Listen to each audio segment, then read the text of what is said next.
విఘ్నులు సాహిత్యాభిమానులు అయిన శ్రోతలకు నమస్కారం అండి.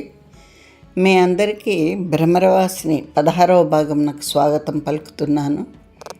ఇక ఇది ఆఖరి భాగం అండి. ఈ ఆఖరి భాగం చెప్పక ముందు 15వ భాగంలో ఏం చెప్పుకున్నామో ఒకసారి మీకు క్లుప్తంగా చెప్తానండి. ఇక్కడ రణాదిత్యుడు అని కాశ్మీర్ దేశపు రాజు.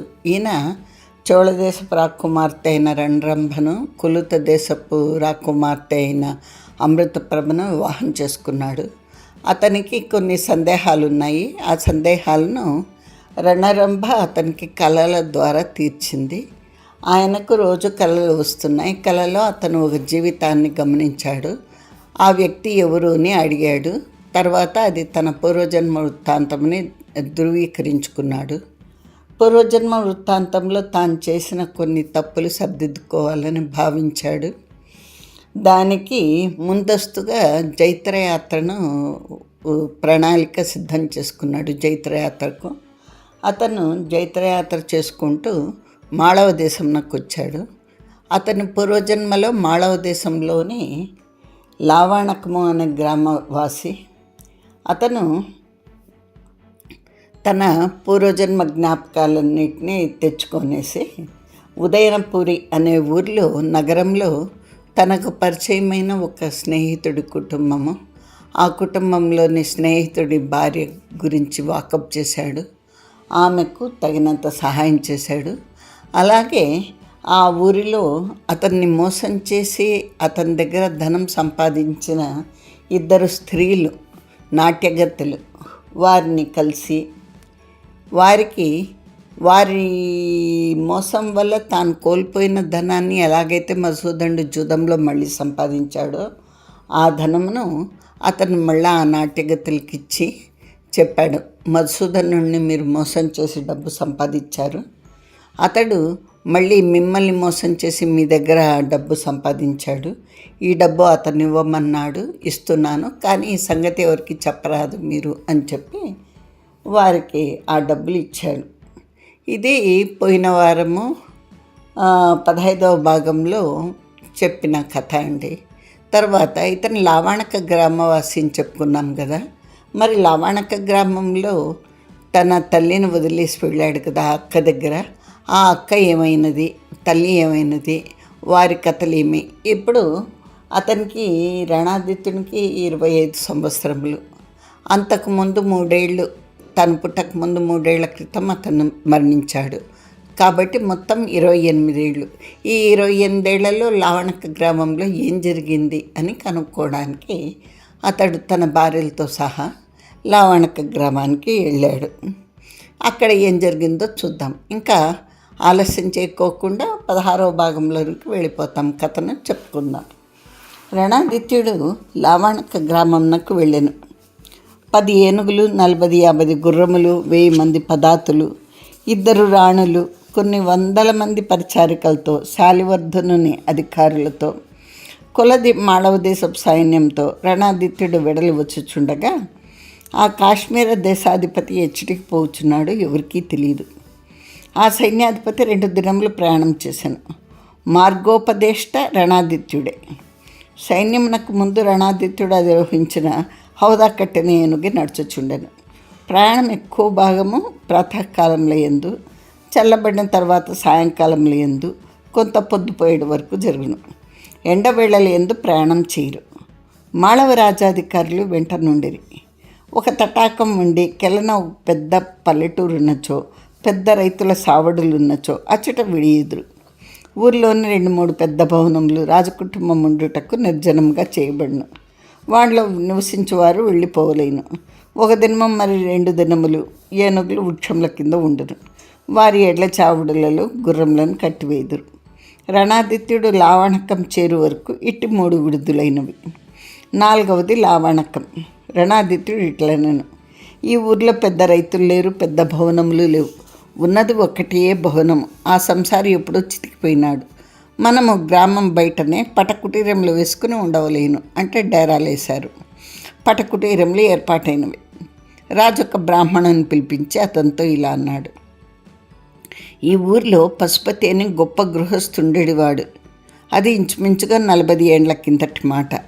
ఆయన ఉన్నాడా, వారి సంసారం ఉన్నదా అనగా బ్రాహ్మణుడు వృద్ధుడు, 60 ఏండ్లు దాటినవాడు. ఆయన ఇలా అన్నాడు, అయ్యా వారిది గొప్ప సంసారము. పశుపతి చనిపోయి 30 ఏండ్లు ఆయన కుమారుడు వ్యర్థుడై పెద్ద ఆస్తిని పాడు చేసును, పొలంలన్నీ అమ్మివేసును. అతని భార్య చనిపోయిను, అతడు దేశం మీద పోయిను, ఏమైనాడో తెలియదు. ఇది 30 ఏండ్ల కిందటి మాట. ఆ కొడుకు ఇల్లు కూడా అమ్ముకున్నాడా అని రణాదిత్యుడు అంటే, బ్రాహ్మణుడు అన్నాడు, ఇల్లు అమ్ముకొనలేదు. ఆ ఇల్లమ్మంచో ఈ ఊర్లో కొనేటివారెవరు అంటే, రణాదిత్యుడు అన్నాడు, మరి ఆ ఇల్లు సరిగా ఉన్నదా అంటే, బ్రాహ్మణుడు అన్నాడు, ఇల్లు ఉన్నది, శిథిలమైపోవచ్చున్నది, దాన్ని బాగు చేయించడు వారెవరు? రణాదిత్యుడు అడిగాడు, అతని తల్లి లేదా అని. బ్రాహ్మణుడు అన్నాడు, కొడుకు పోయిన తర్వాత ఆమె దిగులు పడి 2-3 ఏండ్లలోనే చనిపోయింది అని. రణాదిత్యుడు అప్పుడు అడిగాడు, ఇల్లేమైంది, అందులో ఎవరన్నా నివాసం ఉన్నారా లేదా, చెప్పవేమి అని రాజు గద్దించను. ఆ బ్రాహ్మణుడు నీళ్లు నమ్మలేను. రణాదిత్యుడు ఇట్లా నేను, ఓయి మధుసూదనుడు తన ఇంటిలో తన జ్ఞాతుల ఆడబిడ్డ అయిన ఇరావతి అన్న ఆమెను ఉంచిపోయిను. నాకు తెలియను, ఆమెయో ఆమె భర్తయో ఆ ఇంటిలో ఉండవలేను. నాకు తెలియను, వారు ఉన్నారా లేరా, వారేమైరి అంటే, బ్రాహ్మణుడు అన్నారు, వారి ఇల్లు అమ్ముకుని పోయిరు మహాప్రభువుని అంటే. అప్పుడు రణాదిత్యుడు అన్నాడు, ఆ ఊర్లో అంత ఇల్లు కొనేటివారు లేరు కదా అంటే, బ్రాహ్మణుడు అన్నాడు, చెడి అమ్ముకున్నారు అని. అట్లే, నీ పేరేమి, నాకు తెలియను, నీ పేరు శార్దూల భట్టు, నీవును మరి 3 ఉన్నారు, మీ 4 జూదగాండ్రు, మీరు 4 కలిసి ఆ ఇల్లు కొన్నారా? ఆ బ్రాహ్మణునికి పై ప్రాణములు పైన పోయిను. ఇతను మధుసూదనుడనే పూర్వజన్మలో కదా, ఇతనికి అన్నీ తెలియను. ఇతను ఉన్నట్టుండి అడిగేటప్పటికి ఆ బ్రాహ్మణికి పై ప్రాణాలు పైన పోయినాయి. రణాదిత్యుడు వార్తలు తీయించెను. ఇరావతి తన భర్తతో తమ గ్రామంలోకి పోయిను. ఆ గ్రామం పేరు విదూషకపల్లి. రణాదిత్యుడు ఆమెను ఆమె భర్తను పిలిపించెను. వారు వచ్చిరి. రాజు ఇరావతితో ఇట్లా నేను, ఏమమ్మా, మధుసూదనుడు నీకు ఈ ఇల్లు ఇచ్చిపోయిను, అతని తల్లి యొక్క 4 ఎకరములు నీకు ఇచ్చిపోయాను, నీవును నీ భర్తయు ఈ గ్రామం ఎందుకు వదిలిపోయిరి అని అడిగాడు. ఆమెకి ఇప్పుడు 60 సంవత్సరములు దాటను, అంటే 60 ఏండ్లు దాటింది. ఆ భర్తకు 70 ఏండ్లు ఉండెను. ఇద్దరు వణికిపోవచ్చుండిరి. ఇరావతి పరపురుషుని ఎదుటనే నిల్చుండలేదు. ఈయన ఎవరో మహాపురుషుడు, ఆమె అతని ఏట నోరెత్తగలదా? అప్పుడు అమృత ప్రభాదేవి తాను లేచి ఇరావతి దేవి వద్దకు పోయి ఆమెను పట్టుకుని, వదినా, భయం లేదు, నువ్వు నన్ను ఇప్పుడు గుర్తుపట్టలేవు, నేను అచ్చంగా మారిపోతుని, నువ్వు వారిని గుర్తుపట్టలేవు. ఆయనయే మధుసూదనుడు, నేనే నీలమణిని. నేను చనిపోయి మరలా కులుత దేశపు రాజునకు కూతురుగా పుట్టితిని. నీ తమ్ముడైన మధుసూదనుడు కాశ్మీర దేశాధిపతిగా జన్మించను. వారి పేరు రణాదిత్య మహారాజు, నా పేరు అమృత ప్రభాదేవి. మా ఇద్దరికిని పూర్వజన్మ జ్ఞానం ఉన్నది. నిన్ను చూచిపోవుటకు వచ్చినాము. మీ తమ్ముడు మీరు ఎట్లున్నారో చూచిపోవలేనని ఆదుర్దాపడుచున్నారు. ఈ శార్దూల భట్టు దుర్జనుడు, నీవును నీ భర్తయు ఇచ్చట ఉండకుండా చేసినాడు కాబోలును అంచుండగానే రణాదిత్యుడు తాను కొంత సేనతో గ్రామంలో ప్రవేశించెను. గ్రామంలో నుండి ఎవరినూ పారిపోకూడదని చాటించెను. స్త్రీ బాల వృద్ధులు ప్రాణములు గుప్పెట్లలో పెట్టుకుని ఉండిరి. రణాదిత్యుడు శార్దూల భట్టును, దేవబాహుని, అసమంజసుని, సుచంద్రుని 4 పట్టి తెప్పించను. ఈ 4 జూదగాండ్రు. అప్పుడు రణాదిత్యుడిని మోసం చేసిన వాళ్ళు. వారు 4 తనతో జూదమాడినాడు. తన వద్ద దినారములను హరించిన వారు, తాను చెడిపోయిన తర్వాత తన వంక చూడని వారు. వారిలో శార్దూల భట్టు ఒక్కడే బ్రాహ్మణుడు. కూపీలు తీయగా ఈ 4 కలిసి ఇరావతికి ఊదర పెట్టిరి. ఆమె చేత 4 ఎకరములు అమ్మించారు. ఆ ఇల్లును 10 దినారములకు రాయించుకున్నారు. ఇప్పటికి ఇంకనూ దానిలో 4-5 దినారములు ఈనేలేదట. ఆ 4 కుమారులు కలరు. ఆ గ్రామంలో వారిది ప్రభగా ఉండెను. వారు 8 రొమ్ము బలం కలవారు. గ్రామమునంతయు గగ్గోలు చేయుచున్నారు. మధుసూదనుడు ఎరిగి ఉన్న జనము సగానికి సగం లేరు. ఆయన వృద్ధులు మాత్రమే ఎరుగును, వృద్ధ స్త్రీలను ఎరుగును, వృద్ధ పురుషులను ఎరుగును. అమృత ప్రభయు రణాదిత్యుడును ఇంటింటికి పోయిరి. తామెరిగి ఉన్నవారిని, బతికి ఉన్నవారిని చూచిరి. పూర్వపు కథలన్నీ జ్ఞాపకం చేసిరి. వారి బిడ్డలను ఆదరించిరి. ఇట్లు 4-5 దినములు జరిగిన. వారు చేసిన జ్ఞాపకం వలన వృద్ధులందరకు వారు నీలమణి మధుసూదనులని తెలిసెను. ఎంత పుణ్యాత్ములు, ఎంత గొప్ప జన్మలనెత్తినారు. పూర్వజన్మ జ్ఞానం ఉండుట మరియు ఆశ్చర్యము. వృద్ధులు ఇట్లనుచుండగా ఎరగని వారందరూ కాదనటకు లేదు. ఆయన మహారాజు, ఆమె మహారాణి. సర్వ భారతదేశంను గెలుచుటకు పోవచ్చున్నాడట. మన శాలివర్ధన మహారాజు వారికి సామంతులట. పలు విధములుగా ఉండెను. రణాదిత్యునికి ఆ ద్యూతకారుల మీద కోపం వచ్చెను. వారి కుమారులను ఎనమండగురిని బలవంతంగా తన సైన్యంలో చేర్పించెను. తన ఇల్లు బాగు చేయించెను. అప్పగారైన ఇరావతిని, ఆమె భర్తను మరలా ఇంటిలో ప్రవేశపెట్టెను. ఈ 4 జూదగాండ్ర ఆస్తియు వారికి రాయించెను, పత్రములు రాయించెను. ధర్మసభలు కూడా ఏమీ చేయలేవు. ధర్మాధ్యక్షులు కాదనలేదు. లావాణకము అగ్రహారం చేసెను. ఆ ఊరిలో ఉన్న 20 బ్రాహ్మణ కుటుంబములు భాగస్వాములు. ఇరావతి యొక్క పెద్ద తండ్రి కుమారుడున్నాడు. వారు 4 అన్నదమ్ములు. వారిలో చివరి వానికి 3 పిల్లలు. వారు 3 మగపిల్లలే. వారిలో 3వ వాడిని ఇరావతికి దత్తత ఇప్పించెను. అతని తండ్రి ఈ ఇరావతి యొక్క భాగమును పాలింపవలేను. అగ్రహారంలో పెద్ద భాగం ఇరావతిది, అనగా ఆ కుర్రవాంటి. వారందరూ బంధువులే. అగ్రహారంను జాగ్రత్తగా రక్షించుకొని రావలేను. ఇరావతియు ఆమె భర్తయు ఈ అగ్రహారంనకు అధినేతలు. వారిని అగౌరవపరిచించో మాళవ సైన్యం వచ్చును. ఆ అగ్రహారంను నాశనం చేయును. రణాదిత్యుడు ఆ కట్టుదిట్టం చేసెను. ఆ కుర్రవాణి పేరు మార్చెను. వానికి పశుపతి అన్న పేరు పెట్టెను. అది తన తండ్రి పేరు. ఇరావతి ఇట్లనెను, మహారాజా, వీడు పెద్దవాడై వీనికి పురుష సంతానం కలిగించో, నేను బతికి ఉన్నచో నేను వానికి మధుసూదనుడని పేరు పెట్టేదను. ఆమె పినతండ్రి కొడుకులున్నారు, బంధువులున్నారు. మధుసూదనుడన్న పేరు నిశ్చయంగా పెట్టుదమని వాగ్దానం చేసిరి. రణాదిత్యుడును రణరంభయు అమృతప్రభయు వచ్చి ఆ ఇంటిలో వారం దినములుండిరి. అటక మీద ఎక్కడనో ఒక పెట్టెలో లక్ష్మీదేవి విగ్రహం ఉన్నది. దాన్ని తీయించిరి. అమృతప్రభ మరలా ఆ విగ్రహంను పూజామందిరమున పెట్టెను. దేవికి సర్వాభరణములు వచ్చెను. పూర్వపు పట్టు చీరలన్నీ వచ్చెను. ఆ ఇల్లు పూర్వం వలె కళకళలాడిపోయాను. ఆ వారం దినములలో ఒకరోజు శుక్రవారం వచ్చెను. దేవి ప్రసాదములు ఎన్ని విధములు, అన్ని విధముల భక్ష్యములు ఉండునని పల్లెటూరు వారికి ఏమి తెలియను. అవి అన్నీ కాశ్మీర రాజవంశ బహుజన పదార్థములు. రణరంభ మాట్లాడదు. అమృతప్రభ పైట కొంగు తిప్పి బొడ్డులో దోపుకొంచు ఇంటిలో గిలకవల్లి తిరుగుచుండెను. అందరికి ఒక్కటి ఆశ్చర్యం వేసెను. పూజ లక్ష్మీ విగ్రహంకు జరుగుచున్నదా, రణరంభకు జరుగుచున్నదా? ఊర్లోని వృద్ధ బ్రాహ్మణులకు కొంత సాంప్రదాయ విచ్చిత్తి జరుగుతున్నట్టు భావించను. ఆయన మహారాజు. నోరెత్తించో కంఠములు తునిగిపోవును. మహాప్రభు దయవలన ఇది అగ్రహారమైంది. తామందరూ ధనవంతులైనారు. రణాదిత్యుడు ఇట్లనెను, ఇందులో తప్పేమి ఉన్నది? ఎతులను కేశవనామములు చెప్పి పూజించుట్లేదా? అట్లే ఈమెను లలితా సహస్రనామములతో పూజించుతున్నాము. అనగా అమృతప్రభ, మహారాజా, ఆమెను లక్ష్మీ సహస్రనామంతో పూజించుతున్నాను అనను. బ్రాహ్మణులు మాట్లాడలేదు. రాత్రి సగం గడిచిన తర్వాత ఎవరి దారిని వారు పోయిరి. ఇరావతియు ఆమె భర్తయు ఆమె దత్తత కుమారుడు సావిడిలో నిద్రించుచుండిరి. మధుసూదనుని తల్లి ఉండేటి చోట రణరంభాదేవి నిర్మింపబడిన రత్నమంచమునందు శయనించి ఉండెను. తొలినాటి గది అలంకరింపబడిను. అందులో అమృతప్రభ రణాదిత్యులు నిద్రించిరి. ఒక రాత్రి వేళ రణాదిత్యుడు అమృతప్రభతో ఇట్లనెను, నీవు ఇప్పుడు రాణివి కాదు, నేను రాజును కాదు. నీవు నీలమణివి, నేను మధుసూదనుడను. నేను ప్రాయశ్చిత్తం చేసుకొంచున్నాను. నన్ను మన్నింతువా, నన్ను అనుగ్రహింతువా, నా పూర్వజన్మలోని పాపంను క్షమింతువా? అనగా అమృతప్రభ తాను అమృతప్రభనని మర్చిపోయాను. నీలమణి అయ్యను. 4 ఏళ్ళు సంసారం చేయని భార్యను ప్రసన్నురాలిని చేసుకుంటకు మనస్సును తిప్పుకున్న భర్త ఎంత ఆరాటపడవలేనో రణాదిత్యుడైన మధుసూదనుడు అంత ఆరాటపడి ప్రసన్నురాలిని చేసుకొనవలసి వచ్చెను. రణాదిత్యునికి ఒక నూతన అనుభవం కలిగెను. రాజగృహములు, శయ్యామందిరములు, పరిచారికలు, అనంత భోగద్రవ్యములు, ఆ టీవులు, ఆ దర్పములు ఏమీ లేవు.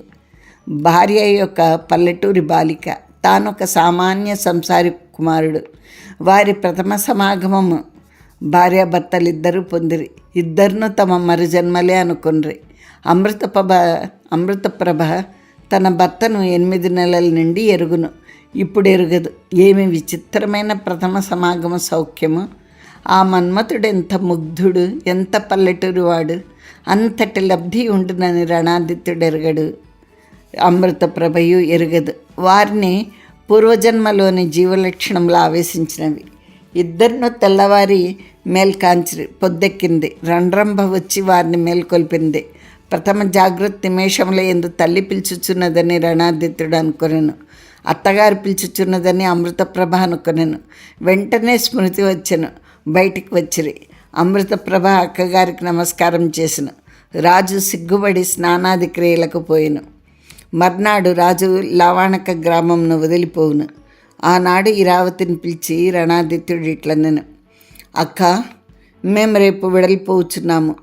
నిన్నింక శార్దూల భట్టాదులు బాధించరు. వీరి కుమారులు గ్రామంలో దుష్టంగా ప్రవర్తించుచున్నారు. వారిని సైన్యంలో చేర్చితేను కదా. పూర్వం వారు ధనవంతులు కనుక దౌర్జన్యం నరుపుటకు వీలైనది. ఇప్పుడు లావాణక అగ్రహారము మధుసూదనుని జ్ఞాతులది. అగ్రహారం వారిది. నీ కొడుకు ఇప్పుడు అగ్రహారికుడు. 5-6 ఏండ్లలో అతడు పెద్దవాడగును.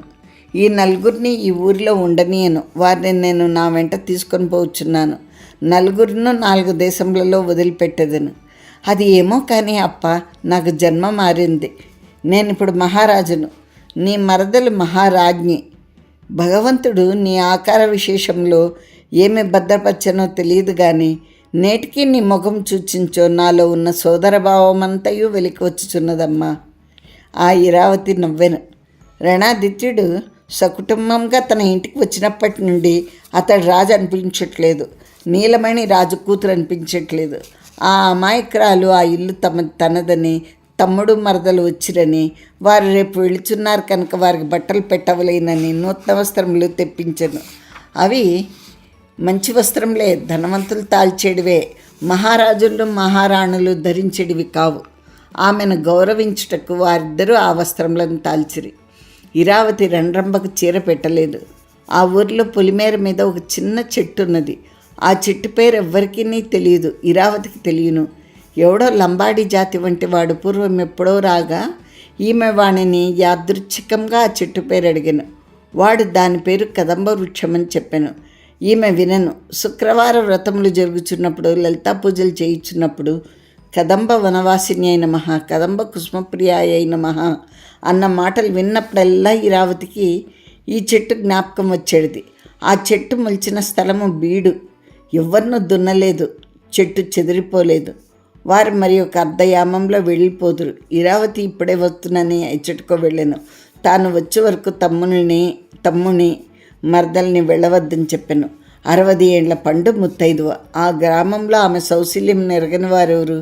ఆమె నడిచిన చోటి దుమ్ము ముఖమునకు అద్దుకొనని వారెవరు? ఆనాటి ఆమె భాగ్యమునకు సంతోషపడిన వారెవరు? ఆమె నేటి పొద్దున్నే ఆ చెట్టుకి పోయి ఆ చెట్టున ఒక పువ్వు చూచి వచ్చింది. ఇప్పుడు పోయి ఆ పుష్పమును కోసుకుని వచ్చింది. ఇప్పుడు ఆ పుష్పమును రణరంభ పాదంలో ఎందు సమర్పించినది. మరలా రణాదిత్యుని సైన్యం నడుచుచుండెను. లావాణక గ్రామమునకు ఉదయనపురము దక్షిణ దిశ ఎందు ఉండెను. రాబోలి అన్న గ్రామము పశ్చిమంగా ఉండెను. ఈ సైన్యము పశ్చిమ దిశాభిముఖముగా ఉండెను. ఇప్పటికి రణాదిత్యుని వెంట ఉన్న 10,000 మంది సైన్యంలో 1000 మంది ఇతర జనంలో రణాదిత్యుని పూర్వకత ఎరగని వారెవరు? ఇప్పుడు పశ్చిమాభిముఖంగా పోవచ్చున్నచో ఇట్టి మరి ఒక చోటికి పోవచ్చున్నాడని అందరూ అనుకున్నారు. ఎచ్చటికి పోవచ్చున్నాడో తెలిసింది ఒక్క వ్యక్తికే. ఆ వ్యక్తి పేరు అమృతప్రభాదేవి. ఆమె ఇట్లనుకొనెను, రాజు వృథాగా రాబోలి గ్రామంనకు బయలుదేరినాడు. అక్కడ ఎవరుందురు? శతవిధంలా తన తండ్రి బతికి ఉండడు. తక్కిన వారు బతికి ఉన్నచో తాను వారిని చూడవలేను అనిపించుటలేదు. రాజు తనను సంతోషపెట్టుటికి పనిచేయుచున్నాడు. అంటే రాబోలి అనేది ఆమె పుట్టిన గ్రామం. సైన్యం నడుచుచున్నది. రాజు ముందు పోచున్నాడు. ముందొక 200 సైన్యం నడుచుచుండెను. వెనక రాజు హౌదా వేసిన ఏనుగు పైన పోచున్నాడు. ఆ వెనక 2 పల్యంకికలు. ముందరి పల్యంకికలో రణరంభ, వెనకటి పల్యంకికలో అమృతప్రభ. రణాదిత్యుడు లావాణకం నుండి 4 పురుషులను తెచ్చెను. వారు రాబోలికి మార్గదర్శకులు. లావాణకమునకు వచ్చుచున్నప్పటి బాధ ఇప్పుడు లేదు. నడుచుచున్న జనంలో ఎవరి ఊహలు వారివి. రాజేమి ఊహించుచుండనో తెలియదు. రణరంప ఊహించగలదా? పల్యంకెక్కకు తెరలు వేసి ఉండును, లోన ఆమె ఉండును. ఆమె ఉండునో ఉండదో తెలియదు. ఆమె అరుగ్న లేకుండా ఎవరు తెర తొలగించరాదు. కాశ్మీర దేశం నందు కూడా అన్నట్లే. శ్రీనగరమున ఒక పరిచారికకు ఒక అనుభవం కలిగెను. అది అంతఃపురం అందరికీ తెలియను. ఈ ప్రయాణంలో మరి ఒక పరిచారికకు అదే అనుభవం కలిగెను. ఆమె ఈ అనుభవం పూర్వం విన్నది కనుక మరియు ఆశ్చర్యపోయాను. తెర తొలగింపగా లోపల రణరంభ లేదు. లేదనటకు వీల్లేదు. లోననేదో గాలి. ఆ గాలిలో ఒక స్త్రీ రూపము. ఆ స్త్రీ రూపము పార్శ్వం నుండి కనిపించుచున్నది. సర్వాభరణ భూషితయ్యి ఉన్నది. తల మీద చంద్రవంక ఉన్నది. ఆమె నోటి నుండి పక్కకు చంద్రవంక వలె ఒక కూర తిరిగి ఉన్నది. చూచిన దాని గుండె చెదిరిపోయింది.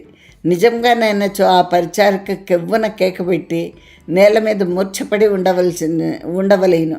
ఆమె తన కన్ను చెదిరిందనుకొనెను. ఈమెయు అట్లే అనుకొనెను. ఈ మాటకు కూడా వ్యాప్తి కలిగెను. కానీ అందరినూ చూచిన పరిచారికలు బుద్ధిహీనులు అనుకొండ్రి అంతే. వెనక అమృత ప్రభా పల్లెంకిక వచ్చుచుండెను. ఆమె ఆలోచించుచుండెను. లావణక గ్రామంలో తనకు 2 కొత్త అనుభవములు కలిగెను. ఆమెకి విడ్డూరంగా ఉండెను. మొదటిది అట్లుంచి, రెండవదేమనగా ఇరావతి కడిమి పువ్వును తెచ్చి రణరంభాదేవి పాదముల యందుంచెను. అప్పుడు రణరంభ నవ్వెను. ఆమె ముఖం అంత సుందరంగా తాను ఎప్పుడూ చూడలేదు. ఆమె తన అక్కగారు 10 నెలల నుండి తన యందు ఆమెకున్న ప్రేమ ఇంత అని చెప్పుటకు వీల్లేదు. తాను వరించిన కాశ్మీర దేశాధిపతిని చెల్లెలైన తనకు కూడా భర్తను చేసెను. ఉత్సవ సమయంలందు రణరంభ వదనార విందమున తాను మందహాసమును సందర్శించెను. ఆ మందహాసమును చూసినప్పుడల్లా తన జన్మ చరితార్థమైనదే అనుకొంచుండును. అంతకంటే సుందరమైన మందహాసము సృష్టి ఆది నుండి సృష్టి అంతం వరకు మరలా ఇంకొక చోట ఉండునా అనిపించును. ఇరావతి దత్త కదంబ కుసుమము తన అక్కగారి పాదతలం నందు ఉంచబడగా రణరంభ వదనమున ఒక చిరునవ్వు ఉదయించెను. ఆమె ముఖమున అట్టి చిరునవ్వు తానెన్నడూనూ చూడలేదు. వెనకటి మందహాసంలో దాని యందు పనికిరావు. రణరంభాదేవి అంత సంతోషించుటకు ఇరావతి యందు ఆమెకెందుకంత ప్రేమ? ఇరావతి అయినచో తనకు చుట్టము. తనకు మాత్రమేం చుట్టము? తన భర్తకు జ్ఞాతుల ఇంటి ఆడబిడ్డ. తన భర్తకు ఆమె యందు గౌరవం కలదు, ప్రేమ కలదు. వెనుకటి జన్మలలోననే ఆమెకెంతో ఉపకారం చేసను. ఇప్పుడు ఇంకనూ చేయగలడు. ఇంకనూ చేసను. ఏమి చేసను? ఆమె భర్తను తీసుకొని పోయి వాడిని ఒక రాజుని చేసినా, అతన్ని ఒక మంత్రిని చేసినా, వానికి 10 ఊళ్ళు ఇచ్చానా, ఆ ఊరిని అగ్రహారం చేసి అతన్ని పెద్ద వాటాదారిని చేశాను. ఆయనకు 70 ఏండ్లు మరియు బతికించో ఇంకో 10 ఏండ్లు బతుకును కాదు, 100 ఏండ్లు బతుకును. దానికేమి? రణరంభాదేవికి ఇరావతి మీద ఎందుకు ఇంత ప్రేమ? ఎప్పుడో అక్కగారిని అడగవలేను. అమృతప్రభకు 100కి 1,00,00,000 రణరంభ వైష్ణవి అనిపించును, మాహేశ్వరి అనిపించును. కానీ తన ఆ విషయం వెంటనే మర్చిపోను. ఈసారి మర్చిపోకుండా ఆ రహస్యం ఏమిటో రణరంభాదేవిని అడగవలేను. ఇదొక విషయం. రెండవది ఏమనగా, తాను రణాదిత్యునికి భార్య. 8 నెలలుగా తనతో సంసారం చేయించున్నది నిజమే. లావాణక గ్రామంలో ఇది పూర్వ వృత్తాంతమే. కానీ ఈ శరీరం వేరు కాదు. ఇందులోని జీవుడు నేడు అమృతప్రభగా ఉన్నాడు, నాడు నీలమణిగా ఉన్నాడు. ఈ శరీరం అమృతప్రభదే. రణాదిత్యుని స్పర్శ చేత ఈ 8 నెలలుగా చెడిపోని ఒక మహాస్పర్శ అనుభూతి, సుఖానుభూతి రణాదిత్యుని ప్రథమ స్పర్శ వేళ తనకు కలుగుచుండెను. లావాణక గ్రామం నాది కలగలేదు. అతడు స్పృశించెను, పరిశ్వసించెను, చుంబించెను. ఇదన్నీ తన శరీరం నాకు అనుభూత విషయంలో. కానీ ఆనాడు కొత్తగా ఉండెను. తాను సద్యపర నివృత్తి పొందలేదు. అతడెంతయో బతిమాలి బామాలి చాటుక్తులను పలికి తనను సజ్జ కొలగించి భోగించిన వేళాంతమందు తనకు ఆ నివృత్తి కలిగెను. తన శరీరం మారిపోయినా మరలా రాజుతో కలుసుకొనవలేను. ఈసారి తన అనుభవం ఎట్లున్నా విచారించుకొనవలేను. ఈ రెండును లావాణక గ్రామ విశేషములు. తక్కిన సైన్యమంతయు అధికోత్సాహంతో నడుచుచుండెను. 3 నాళ్ళ ప్రయాణమైన తర్వాత అదిగో రాబోలి గ్రామము అన్రి. ఆ గ్రామం నంటుకుని ఒక ఏరు ప్రవహించుచున్నది. ఆ ఏరు వరదల మీద ఉన్నది. సైన్యమంతయు ఈతల ఒడ్డున విడిచింది. అర్ధరాత్రంన ఎవరో నీటిలో చనిపోటుకు దూకిరని, ఆత్మహత్య చేసుకొననించిరని పెద్ద పెద్ద కేకలు వినిపించెను. రణాదిత్యుడు హఠాత్తుగా మేల్కొనెను. ఆయనకు ఆత్మలో తాను మధుసూదనుడు అనిపించుచుండెను. ఆ ఏటిలో పడ్డది తన మామగారైన గంగాధరుడు. ఆయన తన తండ్రి అయిన పశుపతిని పూర్వం ఈ ఏట్లో పడి కొట్టుకొని పోవచ్చున్న వాడిని సంరక్షించును. ఇప్పుడు అతన్ని సంరక్షించుట తన ధర్మము. రణాదిత్యుడు ఏట్లో పడి ఈదనారంభించను. 100 మంది సైనికులు దివిటీలు వెలిగించి కుడి చేతిలో దివిటీలు పెట్టుకుని ఎడమ చేతితో ఈద ఆరంభించిరి. నది అంతయు దీపావళిగా ఉండెను. ఏటి యొక్క అవతలి ఒడ్డున రాబోలి గ్రామ ప్రజలందరూ అర్ధరాత్రం లేచి కొందరు హాహాకారములతో, కొందరు వృద్ధుడు చనిపోయాడన్న కేకలతో, ఒకరిద్దరు రోదనములతో తిరుగుచుండ్రి. చిట్ట చివరకు రణాదిత్యుడు కాగడాల వెళ్తున్న కొట్టుకొని పోచున్న ఆ వృద్ధుని పట్టుకొనెను. అవతలి ఒడ్డునకి చేర్చెను. 100 మంది సైనికులు అవతలి ఒడ్డునకు చేరిరి. ఆ వృద్ధునికి ఇంకనూ ప్రాణంలో ఆడుచుండే ఉండెను. అతని చేతులు ఆడించిరి, నీళ్లు కక్కించిరి, ఘాటు పదార్థములను ఆఘ్రాణింపచేసిరి. వృద్ధుడు బతికెను అనగా బతికెనన్రి. తెల్లవారు వరకు వృద్ధుడు బతికెను. నది తేన ఆరంభించెను. జాము పొద్దెక్కి వరకు అది సామాన్య ప్రవాహం ఆయన. అక్కడ ఒక సంగడి ఉండెను, అంటే ఒక తెప్ప. ఆ ఏటికి ఎగువ దిగువ 10 కోసములలో 20 సంగడులు ఉండెను. అవన్నీ ఇక్కడికి తెప్పింపబడిన రాణివాసము, పల్లెంకికలు, ఆభరణములు, పరిచారికలు జంట సంగళ్ల మీద రాంబౌలి గ్రామంనకు చేర్పబడ్రి. సైనికులందరూ ఏరి ఇదుకుని వచ్చిరి. ఆనాడు రాజవంశము భోజనం చేయనప్పటికీ పొద్దుకుంక వచ్చెను. పటకుటీర నిర్మాణము, పెద్ద పెద్ద గృహములు, రాజకుటుంబంనకు రాణులకు కేటాయించుట, ఏనుగులకు గుర్రములకు వస్తువులు ఏర్పరచుట, సైనికులందరికీ విడుదలు. రాబోలి ఇప్పుడు పెద్ద గ్రామము, పూర్వం వలె కాదు. ఆయన కాశ్మీర దేశాధిపతి అట. వారిలో ఒక ఆమె పట్టమహిషి, రెండవ ఆమె మహారాజ్ఞి. దిగ్విజయ యాత్ర బయలుదేరినాడట. దేశములను గెలుచుకొంచు వచ్చుచున్నాడట. శాలివర్ధన మహారాజు తలయొగ్గినాడట. ఇద్దరును మైత్రి చేసుకున్నారట. 15 దినములు ఉదయన నగరం నందున్నాడట. అచ్చట ఎన్నో పేద కుటుంబములను సంరక్షించినాడట. లావాణక గ్రామంను అగ్రహారం చేసినాడట. ఒక కథ ఏమి వింత వింత కథలయ్యను. ఆ పగలంతయు ప్రజలు శ్రమపడి ఉండుట చేత ఆ రాత్రి గ్రామమంతయు గుడ్డు వలె నిద్రపోయిన. మర్నాడు గంగాధర భట్టు రాజదర్శనముకు వచ్చెను. ఆయన 90 ఏండ్ల వృద్ధుడు, కానీ ఆయన శరీర పటత్వం పోలేదు. జనమందరూ మూగిరి. గంగాధరంను గూర్చి గ్రామ ప్రజలు, బంధువులు పలు విధములుగా చెప్పిరి. ఒకరు చెప్పుచుండగా మరొకరు కల్పించుకుని చెప్పజొచ్చిరి. అంతయు కల్పగా కథ ఇది. ఆయనకు 2 పెండేండ్లు. మొదటి భార్యకు 2 పిల్లలు. మొదటి భార్యకు అమాయకుడైన ఒక కొడుకు, అదృష్టవంతురాలైన ఒక కూతురు. సవితి తల్లి ఇద్దరికి మందు పెట్టి చంపింది. రెండవ భార్యకు 4 కూతుండ్రు. అందరినూ చచ్చిపోయేది. రెండవ భార్య కూడా మరణించెను. గంగాధర భట్టు చిన్నప్పుడు గొప్ప మల్లుడు, గజయితగాడు, సాధువైన పురుషుడు, కృష్ణారామ అనుకునేవాడు. అతడు బిడ్డలకు విభూతి పెట్టును, గ్రహబాధ తొలగించును, కొద్దిలో వైద్యం చేయును. అతని హస్తవాసి మంచిది. చివరకు నిర్ధనుడైనాడు. మొదటనే అంతంత మాత్రం సంసారము. గ్రామంలోని జనము ధాన్యమును పోగు చేసి 10-15 ఏండ్లుగా అతన్ని పోషించుచుండ్రి. 1 ఏడాదిగా సరిగ్గా ధాన్యం ఇచ్చుట్లేదు. అతడు ఒక బ్రాహ్మణుల ఇంటిలో నివసించుచుండెను. గ్రామంలోని వారు ధాన్యం సరిగా నీయకపోవడం చేత ఆ బ్రాహ్మణ సంసారం ఆయనను సరిగా చూచుట్లేదు. అతడి వ్యర్థమైన బతికేందుకు ఈసారి ఏరు వరద కట్టని దానిలో పడి చనిపోతుందని 2-3 సార్లు నేను మొన్న రాత్రి పడాను. గంగాధర భట్టుతో రణాదిత్యుడు ఇట్లా నేను, అయ్యా, నువ్వు చనిపోనక్కర్లేదు. నేను నీ అల్లుడను, మధుసూదనుడను. ఈమె నీ కూతురు నీలమణి. నీవు అదెప్పుడో నా తండ్రి అయిన పశుపతిని నదిలో చనిపోకుండా రక్షించుతివి. నిన్ను నేడు రక్షించుతిని. దానికి అది సరిపోయింది. నేడు నీ అంతటా నువ్వు మిగిలితివి, మా అంతటా మేము మిగిలితివి. అంటే రుణం తీరిపోయింది అంటున్నాడు. నీ కూతురు నీలమణి చనిపోయి కులూత దేశాధిపతి కూతురుగా పుట్టింది.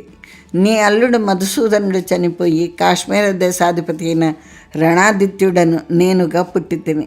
నువ్వు బతికున్నావని నీ కూతురుకు నమ్మకం లేదు. నువ్వు బతుకున్నావని నాకు తెలియను. నీవింకా 20 ఏండ్లు బతుకుతువు. నువ్వు చక్రవర్తికి మామగారు. గంగాధర్ భట్టు కూతురుతో అల్లునితో వెళ్ళి రాజు మరలా ఉజ్జయిని పోయిన. మరలా యాత్రను ఆరంభించను. దక్షిణ మల్లములు, భార్గవములు, హైహయములు, త్రిపుండ్రములు, కళింగములు, ఆంధ్రములు ఒకదాని వెంటనే ఒకటిగా జయించుచూ వెళ్ళెను. కొన్ని చోట్ల యుద్ధములు చేసెను. కొన్ని చోట్ల రాజులు ఊరికే అరిగాపులైరి. రణాదిత్యుని కంటే ముందు వాని పూర్వకత ప్రయాణం చేయనారంభించెను. అతని పూర్వకత ముందు పోయి గెలవనారంభించెను. ప్రతి రాజ్యం నందలి మహాపురుషులకు రణాదిత్యుని ఎందుకు అభిమానం కలిగెను. పూర్వజన్మ స్మృతియా ఆయా గ్రామంలకు పోయిన వారినందరినూ ధనవంతులను చేసిన ఆ పూర్వజన్మలోని మామగారిని నదిలో పడి కొట్టుకుని పోవచ్చున్న వాణిని తానొక మహారాజై అంతటి మహావీరుడై అర్ధరాత్రం నందేటిలోనికి దూకి రక్షించిన ఆ మామగారిని తన వెంట తెచ్చిచుండిన మహారాజు మాట పోనిమ్ము. అతడు మనిషియా వేలుప? ఈ కథలు రాజాంతఃపురంలో ప్రవేశించను. సమర్థులైన రాజులకు కూడా అతనితో యుద్ధం చేయకపోయిననేమి అతడు బుద్ధదేవుని అవతారం వలె ఉన్నాడు. మహాదయా సముద్రుడు. అతనితోటి విరోధం కంటే స్నేహం ఉత్తమమైనది కదా. అట్టి సత్పురుషునితోటి ప్రసంగం ఎంత రమణీయంగా ఉండును. అతని పూర్వజన్మలోని భార్య ఈ జన్మలో మరలా భార్య అయినదట. ఆమెయు రాజు వెంట వచ్చుచున్నదట. ఆమె ఎట్లుంటున్నో చూడవలగినని అన్ని రాజ్యములందరి రాజుల భార్యలు కూతుండ్రు కోడండ్రు కుతూహలపడుచుండ్రి. పురాణములలో కావ్యములలో చదివి వినిపించడి పూర్వజన్మ కథలు పతివ్రతలు మృజన్మలో కూడా తమ కాబర్తయే కావలేనని కోరిడి విషయములు దయారసభరితములైన కథానకములు కాశ్మీర ధరాధిపతి అయిన ఈ రణాదిత్యునిగా వారిని భార్యలుగా రూపొందినట్లుండెను. మాళవ దేశపు రాజు శాలివర్ధనుని వలె రాజులందరినూ రణాదిత్యునికు మిత్ర సామంతులు కాజొచ్చిరి. వారు సామంతులగుట అన్నది ఒక ఆచార వాక్యము. వారు కప్పంలు ఇచ్చట్లేదు, కానకలు ఇచ్చుచున్నారు. ఏ రాజ్యం నందునో రణాదిత్యుడు తాను వెళ్ళిపోదునన్న వీల్లేదు. మరి 10 రోజులు ఉండిపోండు, ఒక్క 4 దినములు ఉండిపోండు, నేడు కాదు రేపు వెళ్ళుదురు కానీ ఇట్లా కూర్చుండెను. అంతఃపురంలోని స్త్రీలు రండ్రంబం చేసేటి గౌరవం కంటే అమృతప్రభ యందు నెరపడి ప్రేమ 10 ఉన్నది. అమృతప్రభకు ఎన్ని కానుకలు, ఎన్ని చీరలు, ఎన్ని నగలు, ఎన్ని విందులు. ఆమె తన భర్తతోడి తన జీవితం పూర్వజన్మలోది ఈ జన్మలోంది చెప్పినదే చెప్పి ఎంత అలసిపోవును. వారు దయతలిచి చివరకు వదిలిపెట్టుదురు. వారందరకు సామాన్య సంసారంలోని కథలు కొత్తగా ఉండును. ఆ జీవితములు వింతగా ఉండును. మధుసూదనుడు నీలమణిని పెట్టిన బాధ మరలా అంతటి ప్రేమ. ఇరావతిని తద్గ్రామస్తులైన దుర్జనులు చేసిన మోసము, ఆమె తండ్రి 2వ భార్య వలన పడిన కష్టము, సామాన్య జనుల జీవితమంతయు రాజంతఃపురములలోని స్త్రీలకు కనువిప్పుగా ఉండెను. చివరకు రణాదిత్యుడు చోళరాజ్యంను చేరిన. రథసేన మహారాజు కూతురు అల్లుని పూలలో పెట్టి తీసుకుని పోయిను. కూతురనగా అల్లుడనగా రణరంభయు రణాదిత్యుడును కాదు, అమృతప్రభయు రణాదిత్యుడును. రణరంభను రతిసేన మహారాజు తానెప్పుడు కూతురుగా చూడలేదు. ఆమె వారికి కూతురు కాదు, వారికి కూతుండ్రున్నారు, కొడుకులున్నారు. ఆమెను వారు పెంచినారు. పెంచుట అన్నది కూడా అది ఒక లీల, అదొక నాటకం. అది వైశాఖ మాసం. రాజు సకుటుంబంగా సపరివారంగా వైశాఖ పూర్ణిమ నాడు సముద్ర స్నానం చేయటకు బయలుదేరి 4 పూర్ణిమలు సముద్ర స్నానం చేయుదురు.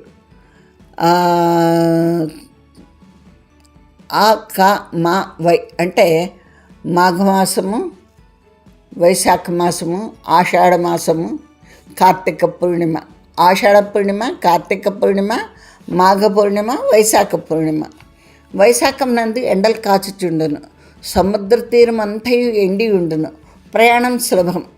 సముద్రపు నీరు వచ్చి చెలియలి కట్ట ప్రదేశం అంతయు నీళ్లు నిండి పంకిలంగా ఉండదు. రాజు సముద్ర స్నానంలోకి పోవటానుగా కొన్ని వేల మంది పోదురు. ఏనుగులు, గుర్రములు, బండ్లు ఒక చిన్న పట్టణం కదిలిపోయినట్టు. రథసేన మహారాజు తన భార్యలతో సముద్ర స్నానం చేయుచుండెను. సూర్యోదయం మగుచుండెను. అది తూర్పు సముద్రం.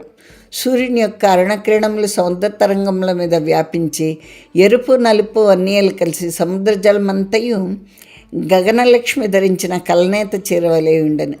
ఆ కలనేత చీరలో పోగులకు మెరుగుపెట్టేది కాబోలు. చీరలు నేయకముందు దారములకు కొన్ని జిగురులతో గంజి పెట్టుదురు. మైనంలో రతనం పొడి బంగారం పొడి కలిపి మైనంను కరిగింతురు. దాన్ని మిక్కిలి పల్చగా చేయుదురు. ఈ దారములను వాండ్లో ముంచుదురు, ఎండబెట్టుదురు. కొన్ని ఔషధుల యందు విలక్షణమైన వర్ణం ఉండును. మంజిష్టాది ద్రవముల యందు కల ఎరుపు, దాని ఎరుపు దాంది. ఔషధాల నుండి బహువర్ణములు తీదురు. దాన్ని ఉడికించి పల్చని ద్రవ్యం చేసి డాకురేకుల పొడులు రత్నభస్మములు మరకత భస్మములు మాణిక్య భస్మములు కలిపి ఆ అడుసులో దారముల నుంచి ఎండబెట్టించో ఆ దారములతో చీరలు నేసినచో ఆ చీరల యొక్క తళతళ ఏం చెప్పవలేను. సముద్రము ఆ తీరుగా ఉండెను. ఆ తరంగం మీద దూరాన రాజునకు ఒక తమ్మి పువ్వు కనిపించాను. తమ్మి పువ్వులో ఒక శిశువు నిల్చున్నట్లుండెను. ఆ శిశుదేహము పూర్ణిమ నాటి చంద్రుని వలె ఉండెను. రాజు పల్లెకారులను పంపి ఆ పుష్పమును తెప్పించెను. అది బంగారు తమ్మి. అందులోనే శిశువు ఉన్నది. ఆమె పండుకునియే ఉన్నది. ఆడపిల్ల. రాజు ఆమెను తన రాజ్యం తీసుకొని పోయాను. రాజునకు ఆనాడు స్వప్నం వచ్చెను. స్వప్నంలో ఆ బాలిక ఇట్లనెను, ఓయి రాజా, నేను నిన్ను తండ్రిగా వరించుచున్నాను. నేను సాగర్ని కుమార్తెను. తొలినాడు సముద్రమథన వేళ జన్మించి తిని. నువ్వు సత్పురుషుడవు. నిన్ను అనుగ్రహించుటకు నీకు కనిపించి తిని. నేను నీ ఇంట పెరుగుదును. నీ కోరిన కోరికలు తీర్తును. నేను నీ ఇంట 16 ఏండ్లు పెరుగుదును. అప్పుడు నాకు స్వయంవరం చాటింపము. అందరూ నన్ను నీ కూతురు అనుకోనిమ్ము. ఈ రహస్యం నీకు తెలియను, నాకు తెలియను. కడలి కిరీటముల మీద లభించిన బాలిక అని చెప్పుకుందరు. ఎవరి పిల్లయో, సముద్రంలో ప్రయాణం చేయించు ఎవరో కనిపారివేసిన పిల్ల ఏమో అని. ఇట్టి స్వప్నము రాజునకు వచ్చెను. రాజు రాణితో చెప్పెను, ఆ బాలిక పెరుగుచుండెను. ఆమెను స్నానం చేయించుటకు జలము దాని అంతటా అది సమాయత్తపడుచుండెను. ఆమెకేది కావలసినను దాని అంతటా అదే సమాయత్తపడుచుండెను. రాజు కానీ రాణి కానీ దేనినైనా వాంఛించుట కలదు. వారి మనసులో దాన్ని కోర్దురు. మర్నాటికి అది సిద్ధమగుచుండును. ఆ చోళరాజు పూర్వము శివభక్తుడు. ఈ బాలిక దొరికిన తర్వాత శ్రీ విద్యోపాసకుడయ్యను. కోటలో శుక్రవారం వచ్చినదనగా మహోత్సవం జరుగుచుండెను. పూర్వము కోటలోనికి సామాన్య స్త్రీల ప్రవేశం లేదు. శుక్రవారంల రాత్రుల యందు రాజధాని ఎందలి స్త్రీలందరూ ఒత్తురు. వీరు రావచ్చును, వీరు రాకూడదని నియమం లేదు. 3వ జాము వరకు ముత్తైదువులు చేరల కొద్దీ ప్రసాదములు తీసుకొని పోచుందురు. శుక్రవారంలో యందు రాజధానిలో ఏ ఇంటను వంటలు చేసుకొండ్రు. కోటలో నుండి ప్రసాదములు తీసుకొని పోచుందురు, తిందురు, నిద్రపోదురు. నవరాత్రములు వచ్చును. కోటలో నుండి పట్టుచీర కట్టుకురాని సీమాటి ఉండదు. ఇట్లు 16 ఏండ్లు సాగిన. ఆశ్చర్యమేమనగా రాజునకు ఇంత ధనం ఎచ్చటి నుండి వచ్చుచుండెను, ఇన్ని ఆహార పదార్థములు ఇట్లు సమకూర్చుండెను. ఈ ప్రశ్నకు జవాబు ఎవ్వరికి దొరకలేదు. రాజు కొత్త పన్నులు వేయటలేదు. తన షడ్భాగమే తీసుకొనిచుండెను. రాజు సైనికులు ఊళ్ళ మీద పడి దోచుకొనటలేదు. ఇంత కథ ఎట్లా జరుగుతున్నదో ఎవరికి తెలియట్లేదు. 2-3 సార్లు పెర్రరాజులు రథసేనుడి దానముల వలన ఈ పూజల వలన ఒట్టిపోయి ఉండును, వాడి మీదకి దండెత్తిపోయించో అతడు తట్టుకొనలేడు, సులభంగా నిర్జించవచ్చును అని దండెత్తి వచ్చిరి. వారి సైన్యములు చోళరాజు సైన్యం కంటే పెద్దవే. రథసేన మహారాజునికి అంత గజ సైన్యం ఉన్నదని వారికి తెలీదు. రథసేనని గజ సైన్యములు శత్రురాజ సైన్యములను నిర్ధూమధామం చేశాను. రథసేనునికి 10,000 ఏనుగులున్నామని శత్రురాజులు అనుకుని ఎన్నిసార్లు లెక్కలు వేసినను రథసేన మహారాజునకున్నది 1800 ఏనుగులు. వైష్ణవి అయిన మాయ వలన మాయకున్న బాహువులు 18. ఆమె 18 బాహువు, 18 పీఠవాసిని. శత్రువులు ఏమి గెలుతురు? ప్రతిసారి రథసేనుడు తన రాజ్యం నశించిపోయిందనియే అనుకొనెను. ప్రతిసారి శత్రువులు పరాభూతులై పారిపోవటయే జరిగిన. ప్రతిసారి ఈ రణరంభ రాజు యుద్ధంకు బయలుదేరినప్పుడల్లా నాయనగారు భయం లేదు, మనమే గెలుతుము అని చెప్పుచుండెను. రాజు యుద్ధంకు బయలుదేరటయు రండ్రంబ ఎదురుగా వచ్చి మాటలు చెప్పుటయు ఆ 3 సార్లు జరిగిన. వైష్ణవి అయిన మాయ యుద్ధప్రియ, యుద్ధ మధ్య నివాసిని. ఇవి ఆమె సహస్రనామంలోని కొన్ని నామములు. చోళదేశ రాజదంపతులు రండ్రంబను ముద్దుగా చూడవలైనా, గౌరవించవలైనా. వారు రాత్రులందే ఏకాంతంగా ఉన్న సమయంన రండ్రంబ సాక్షాత్ పరమేశ్వరి, వింధ్యవాసిని, భ్రమరవాసిని, వైష్ణవి, విష్ణుప్రియ ఎందుకో తమ ఎంట నివసించుటకు వచ్చిందనుకుందరు. దైనందినంగా దివా సమయంలో ఎందు రణరంబ కోటలో తిరుగుచుండగా ఆమె తమ కూతురు అనుకుందరు. ఆమెను ముద్దాడుదురు. ఆమెకు అది కావలేను, ఇది కావలేనని తల్లిదండ్రుల వలె దేవులాడెదురు. ఆమెకు చెల్లెండ్రున్నారు, అన్నలున్నారు, తమ్ములున్నారు. వారు రండ్రమ్మను చూతురు. ఆమెను చూచి తమ తోబుట్టువు అనుకొనరు. ఆమెను గౌరవింతురు. ఆమెతో పరాచకంలాడరు. ఆమెతో ఆడుకోరు. ఆమెయు ఒంటరితనం అనుభవించదు. ఈమె రథసేన మహారాజు దుర్గమునందు పెరుగుచున్నదని పెర్రరాజులకు తెలియను. ఆమెను తమకిచ్చి పెళ్లి చేయవలసిందని చాలామంది రాజులు వార్తలు పంపిరి. రాజు మాట్లాడు. కొంత ఒత్తిడి చేసిరి. రాజు తిరస్కరించను. కొందరు దండెత్తి వచ్చిరి. వారి సైన్యములు చోళరాజ్య సైన్యం ముందు దూది పింజవలే ఎగిరిపోయిరి. చోళరాజ్య సైన్యం పేరు చెప్పించో పరరాజులకు గుండె దిగులయ్యను. రథసేన మహారాజు సింహ విక్రముడు, అప్రతిహతరథుడు. రండ్రంబకు 16 ఏండ్లు వచ్చెను. ఆమెను తమకిచ్చి పెళ్లి చేయమని రాజులు వార్తలు పంపట్లేదు. అప్పుడు రణాదిత్యుని వార్త వచ్చెను. రాజు తిరస్కరింపబోయిన రండ్రంబ తండ్రితో, నేను అతని కోసమే జన్మ ఎత్తి తిని, నన్ను అతనికి ఇచ్చి పెళ్లి చేయమనను. రథసేనుడు రణాదిత్యునికి ఇత్తును అనను. ఇది కథ. రథసేనుడు రండ్రంబను తన కూతురు అనుకున్న. రణాదిత్యుడు రామేశ్వరం వరకు గెలిచెను. రణాదిత్యుడు గెలిచిచుండగా రథసేనుడు అబ్బురు పడలేదు. అతడు ఆశ్చర్యపడింది ఒక్కదానికే. ఈ పరమేశ్వరి ఇతనిని భర్తగా ఎందుకు స్వీకరించినది? ఇతడెవరు? రణాదిత్యుడు తిరిగి తన దేశంలోకి పోచుండెను. రథసేనుడు రండ్రంబకు పెండ్లినాడు తానియని ఆరణములన్నిటినీ ఇచ్చెను. రణాదిత్యుడు చోళరాజ్యం నుండి రెట్టింపు బరువును మోసుకొని పోయిను. ఆయన తిరిగిపోవచ్చు, చుట్టూ తిరిగిపోయిను. వంగములు, ప్రసన్నములు, దశారణములు, విదేహములు, మల్లములు, కోసములు, త్రిగర్తములుగా కాశ్మీరం చేరిన. అతడు సామ్రాజ్యాధిపతి అయిన. ఒకనాటి రాత్రి రణరంబ రణాదిత్యునితో అన్నాను, రాజా నీకు ఇంకేం కావలేను అని. రణాదిత్యుడు నవ్వెను. మధుసూదనుడి 2 కోరికలు తీరెను. రణాదిత్యునకు కోరికలు లేవు అనెను. అమృతప్రభ గర్భవతి అయి విక్రమాదిత్యుడన్న కుమారుని కనెను. వారందరూ శివభక్తులు. రణరంబయు శివభక్తురాలే. భార్యాభర్తలు 3 శివాలయములను నిర్మించిరి. శివాలయ ప్రతిష్ఠ జరిగే రోజున గొప్ప విషయం ఒకటి జరిగినది. ఆనాడెవడో ఒక గొప్ప జ్యోతిష్కుడు వచ్చి ఈ శివలింగములు కావనెను. రణాదిత్యుడు 3 పెద్ద రాళ్లను తెచ్చి శివలింగములుగా చెక్కించెను. అవి ఆ జ్యోతిష్కుడు, ఇవి శివలింగములు కావు, ఈ రాళ్ల లోపల గులకరాళ్ళు ఉన్నవి, మండూకములు ఉన్నవి అనెను. రాజునకేం చేయలేనో తెలియలేదు. దేవి ఈ విషయం ఏమి అని అడిగాను. ఆమె ఇట్లనెను, మహారాజా, పూర్వము పార్వతీ పరిణయ వేళ పౌరోహితం చేయుచున్న బ్రహ్మదేవుడు కళ్యాణ కలశముల నుండి ఒక విగ్రహమును తీసెను. ఆ విగ్రహమును బ్రహ్మ నిత్యము తానే పూజ చేయుచుండెను. అది విష్ణుమూర్తి విగ్రహం. శివుడు ఆ విగ్రహంను చూచెను. శివుడు బ్రహ్మతో ఇట్లనెను, ఓయి, ఈ విగ్రహం నందు శక్తి ఉన్నది, వీణిలో శివుడు లేడు, ఇది పనికిరాదు అనెను. దేవతలకు అర్థం కాలేదు. మరలా శివుడు ఇట్లనెను, ఈ సృష్టి ఎంతయో శివభరితమైన శక్తి చేత ఉద్దీపితమై ఉన్నది. శివుని యొక్క హృదయం నందు శక్తి ఉన్నది. పరమేశ్వరేశ్వరుడైన శివుడు తాను నిశ్శక్తికుడై ఉండును. శక్తి చేత నిండిన శివుడు కానీ సృష్టించేయలేడు.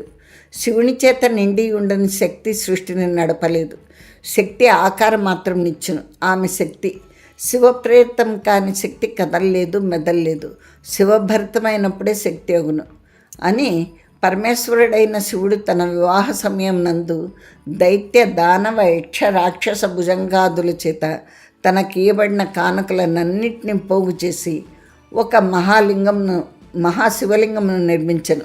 అది సర్వజీవులకు ఆరాధనీయమైన శివుడు. మరియు ఇట్లనెను, నా హృదయం నందు నిత్యమును శక్తి ఉండను. ఆ శక్తికి తన ఎంతట తనకు తృప్తి లేక తాను రెండుగా అయ్యను.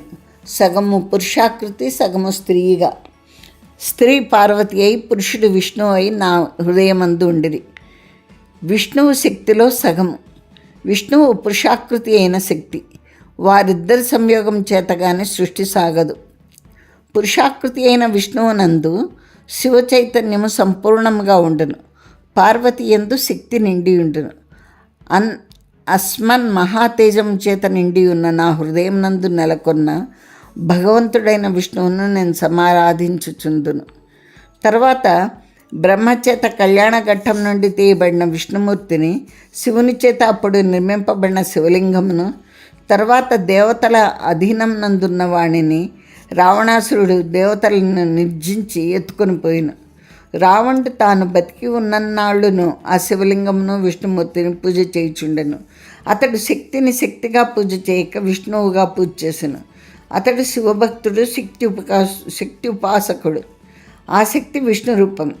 శ్రీరామచంద్రుని చేత రావణుడు వధింపబడిన తర్వాత వానరసేన లంకానగరమును దోచుకున్నప్పుడు ఆ శివలింగమును, ఆ విష్ణుమూర్తి యొక్క విగ్రహమును ఎత్తుకొని పోయి హిమాలయ పర్వతం మీద నివసించుచున్న వానరులకు అవి రెండు దక్కెను. ఆ ఇద్దరు దేవతలను వారు మానస సరస్సులో ఉత్తర భాగం నందు నిక్షేపించిరి. రండ్రంబ ఈ రీతిగా చెప్పి మరలా ఇట్లా నేను, ఓ ఈ రాజా, ఆ శివలింగమును ఆ విష్ణులింగమును నేను ఉత్తర మానసం నుండి బయటకు తీయించి తిని నీ దేశం నుండి కర్మకారులను పంపించి ఆ శివకేశవులను వెలికి తీయింపించి తిని రేపు పొద్దుటికి ఆ రెండు మూర్తులు ఇచ్చటికి వచ్చును. రేపు వాణిని ప్రతిష్ఠింతువు కాని. ఇట్లా చెప్పి రండ్రంబాదేవి తాను సమాధిగతురాలై ఆకాశచారులైన సిద్ధులను భావించను. ఆ సిద్ధులు శివలింగమును విష్ణు విగ్రహమును తీసుకుని వచ్చిన. ఆ రెండు విగ్రహములు మర్నాడు కోట ఎందుకు కనిపించను. జనులు ఆశ్చర్యపోయి మర్నాటి పొద్దున విష్ణు విగ్రహమును శివలింగమును ప్రతిష్ఠించవలేను. రణాదిత్యుడు శివభక్తుడు తొలుత శివలింగమును ప్రతిష్ఠించి తర్వాత విష్ణుమూర్తిని ప్రతిష్ఠ చేయవలేనని అనుకున్నాడు. కానీ రణరంభ వైష్ణవి ప్రతిష్ఠ చేయబడకుండగానే విష్ణు విగ్రహం దేవాలయం నందు ప్రతిష్ఠింపబడి ఉండెను. రాజు మనసులో భ్రమరవాసినికి ప్రణతుడయ్యను. ఈ విష్ణు విగ్రహము బ్రహ్మచేత పూజింపబడింది. శివలింగము పరమశివుని చేత నిర్మించబడింది. ఈ రెండు ప్రతిష్టలు ఎవరి చేత చేయబడవలేను? అంతటి తపోవంతుడెవరు? ఈ సంశయం ప్రవర్తించుచుండగా ఆ పట్టణంలో బ్రహ్మ అని పేరు గల ఒక మంచినీళ్ళ బ్రాహ్మణుడు కలడు. అతడు నదుల్లోని జలములను తెచ్చి గొప్పవారి ఇండ్లలో పోయిచుండెను. అతని పేరు బ్రహ్మ. రండ్రంబ అతనిని పిలిపించెను. రండ్రంబ అతనితో ఇట్లనెను, ఓయి, ఈ శివలింగమును ఈ కేశవ స్వామిని నువ్వే ప్రతిష్ఠించవలేను అనగా ఆ బ్రహ్మ అంతర్హితుడయ్యను. జనులు నివ్వెరపోయి చూచుండ్రి. అతడు వారిద్దరిను మహా ఆకాశ పథమున ప్రతిష్ఠించెను. అతడు దిగి వచ్చినప్పటికీ రాజు నిర్మించిన ఆలయములలో వారు ప్రతిష్ఠింపబడి ఉండిరి. ఆ వారి వాహకుడైన అంటే నీళ్లు మోసే బ్రాహ్మణుడు తాను ఆ రెండు విగ్రహముల నడుమ నిలిచి ఉండెను. ఆ బ్రహ్మ నిజముగా బ్రహ్మ. రండ్రంబ అతనికి బ్రహ్మ మండపమని కట్టించెను. వైష్ణవి అయిన మాయ రణాదిత్యుని భార్యగా అభినయింపబోచున్నదని తెలిసిన విరించి ఈ సమయం కొరకు తాను తన పేరు తోడిన శ్రీనగరంలో మంచినీళ్ళ బ్రాహ్మణుడిగా వసించుచుండెను. ఆ విష్ణు భక్తి చేత ఎందరో దేవతలు దాత్రి యందు జన్మించిరి. వైష్ణవి అయిన మాయకు తాము పరిచర్య చేసిరి. రణాదిత్యుడు చెప్పరానన్ని ప్రజాహిత కార్యములను చేసెను. చికిత్సాలయములను నిర్మించెను. దేవాలయములను కట్టించెను. ప్రజలు రోగగ్రస్తులు కాగా వారి ఇండ్లకు పోయి ఆదరించిన రాజులు ఏ దేశం నందు ఉండరు. రణాదిత్యుడు అట్లు చేసెను. మహారాజు పాదాచారి అయి పట్టణం ఎందు తిరుగుట ఉండునా? మంత్రుల గృహములకు పోయి సామాన్యుల ఇండ్లకు పోయి వారి యోగక్షేమం విచారించే రాజుండునా? ఆ రాజు తాను మధుసూదనుడని మర్చిపోలేదు. అమృత ప్రభ తాను నీలమణిని అని మర్చిపోలేదు. ప్రజలకేమి తెలియను? వారి సామాన్యులని తెలియదు. వారి పూర్వజన్మ వృత్తాంతము ప్రజలకు తెలియదు. ఆ వృత్తాంతం వారి నిత్యము జ్ఞాపకం ఉంచుకుందురని తెలియదు. వారు సామాన్యుల వలె ప్రవర్తించుచుండ్రి. అది ప్రజలకు పరమాశ్చర్యంగా ఉండెను. 4 యుగములలో ప్రజాహృదయంలో నీటిని చూరగొన్న రాజులు ఇద్దరే. ఒకరు రఘువంశరాజైన శ్రీరామచంద్రుడు, రెండవ వాడు గోనంద వంశరాజైన రణాదిత్యుడు.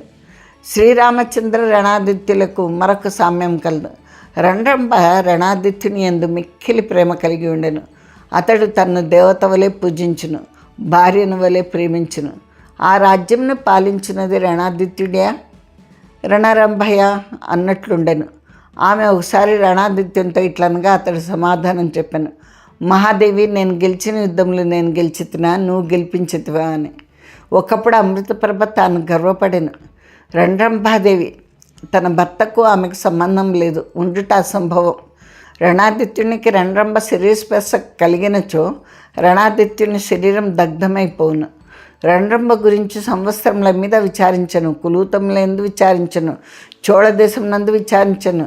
దేవి అచ్చట ఇచ్చట రాజదుహితగా ప్రవర్తించను. ఎంత విచారించినను రథసేన దంపతులు రణరమ్మను ముద్దాడింది లేదు, ఆమెను కౌగిలించుకున్నది లేదు. ఆమె పస్తనం నందు కూడా ఆమె పెంపకమంతయు ఎవరో పరిచారికలు చేసినట్లుండెను. ఆనాటి కథలన్నీ చిత్రములుగా ఉండెను, అన్నీ ఆశ్చర్యములు. ఆమె తల్లిదండ్రులను సోదరులను వారు తమ బిడ్డగా వీరు తమ సోదరిగా భావింతురు, మోహపడుదురు.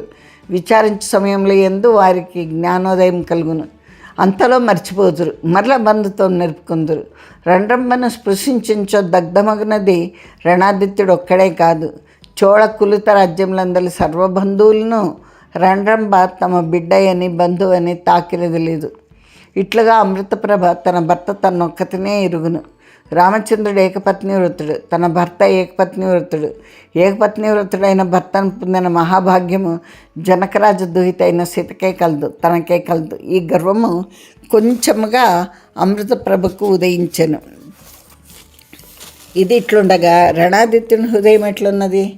అతడు ఏకపత్ని వ్రతుడా? అతని హృదయం పూర్వజన్మలో తాను నీలమణికి అపకారం చేశాను కనుక లక్ష్మీ విగ్రహ సన్నిహిత సౌందర్యంతో శరీరం కల అమృతప్రభతో సంసారం చేసి తన దోషంను నివారించుకుంటే అతనికి ప్రధానం, కానీ ఏకపత్ని వ్రతం అతనికి ప్రధానం కాదు.